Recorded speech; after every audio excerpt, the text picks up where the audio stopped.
sexologue et psychanalyste à Paris. Catherine, aujourd'hui, on va tenter de répondre à la question envoyée par mail par Annick. Je vous la lis. En couple depuis 1 an, j'ai le sentiment que mon partenaire, au début de notre relation, entretenait une autre relation. Je lui ai posé la question à ce moment-là. La réponse a été non. Aujourd'hui, nous sommes bien ensemble avec un profond désir de continuer à écrire notre histoire.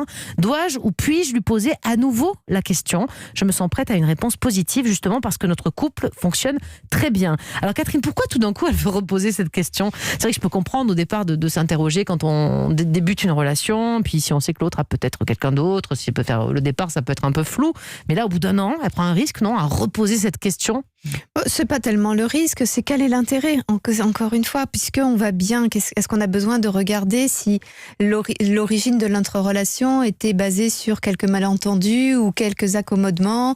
Ça n'est important que pour la construction de l'individu lui-même, pour qu'il y voit clair, pour qu'il voit le chemin qu'il a fait, pour qu'il note que peut-être avant les choses n'étaient pas très claires et qu'aujourd'hui elles le sont pour lui. Si lui a besoin de dire, tu sais, au début, j'étais pas sûre de moi, j'étais à regarder peut-être un peu à droite à gauche, j'étais pas sûre de mon engagement, aujourd'hui ce n'est pas le cas, éventuellement encore qu'il risque de fragiliser la personne qu'il a en face de lui, mais aller lui poser la question pour lui poser la question, c'est un petit peu comme quand on se raconte après des années des années de couple, où on se raconte, avant toi j'ai eu tel type d'homme ou tel type de femme et j'ai vécu tel type d'expérience.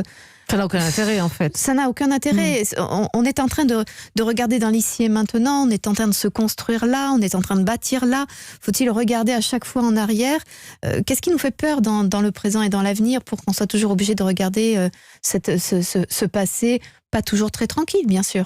Annick, dans sa question, elle dit qu'elle est prête à recevoir une réponse positive, c'est-à-dire que s'il lui avoue qu'elle l'a trompé, elle est prête à accepter ça. Est-ce que le fait d'accepter cette infidélité, est-ce que c'est un signe de faiblesse ou de force ? Est-ce qu'on est plus fort quand on est prêt à accepter ça ? Parce que j'ai l'impression que c'est un peu étrange. Je suis prêt à accepter une infidélité. Comment est-ce que par amour, on peut accepter ça ? Alors, je crois que c'est pas par amour. Moi, c'est la partie de la question que je trouve la plus intéressante. Enfin, non pas que ce soit pas intéressant, mais je veux dire la plus intéressante pour elle. C'est que aujourd'hui, elle n'est plus dans les dispositions de fragilité. C'est ça qu'elle est en train de dire. C'est-à-dire qu'aujourd'hui, quel qu'ait été le début pour cet homme que j'aime, eh bien... Elle se pose toujours la question quand même. Oui, elle se pose la question, mais elle dit quel qu'ait été le début, je suis capable d'entendre, puisque maintenant je me sens en sécurité dans mon lien avec lui et dans ce qu'il me renvoie de son lien avec moi. Catherine, moi je suis en sécurité, mais si ma femme me dit que je t'ai trompé, je vais pas le prendre... Ouais, mais si c'était la première semaine... Il n'y a pas d'histoire de première semaine, même à la première heure... Est-ce que c'est vraiment trompé ? Parce qu'elle demande si au départ elles n'étaient pas 2, quoi. C'est en gros ça. Au final, le couple 4 était... ou 10, on sait pas. Le nombre, mais oui. 4 ou 10, ça va. Excusez-moi, mais... Jimmy, 1 déjà, non, mais alors 4 ou 10, non. Non, mais on n'est pas en train de dire qu'il faudrait que ce soit normal. Hein. Bien évidemment, Jimmy, je ne suis pas en train de dire... Vous inquiétez pas, Jimmy. Voilà, c'est bon, rassure-toi. on peut me détendre. Voilà. Je laisse mon Xanax de côté, tout va bien. C'est ça. Juste la question, c'est de se dire que si je vois ici et maintenant comment est ma relation, je peux aussi entendre qu'elle ne fut pas toujours de même nature et de même sécurité, mais que je peux noter qu'aujourd'hui elle est comme ça, que l'autre se soit perdu ou était dans une insécurité, c'est un autre temps de son histoire. On ne peut pas passer sa vie à juger les gens dans l'ici et maintenant sur la base de ce qu'ils ont fait parce que toujours selon le principe que s'ils l'ont fait, ils le referont.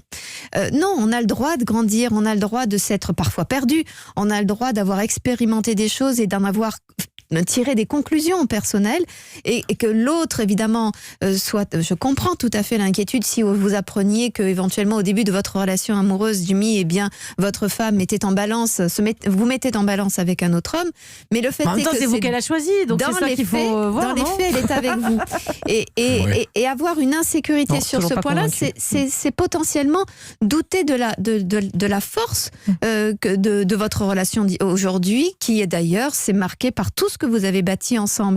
Et la remettre en question sur un passé, une jeunesse... Mais surtout, Catherine, là, c'est le risque qui réponde oui. Et elle dit oui, certes, qu'elle est capable d'encaisser, mais enfin, je suis désolée, ça lui fera pas plaisir de la prendre. Ça lui fera pas plaisir, ça c'est sûr, ou peut-être qu'elle a pris le recul de voir que c'était de toute façon un début avec la légèreté des débuts, peut-être qu'elle pourra tout à fait l'entendre, mais je trouve curieux en effet qu'elle ait envie de s'exposer à cette possibilité-là.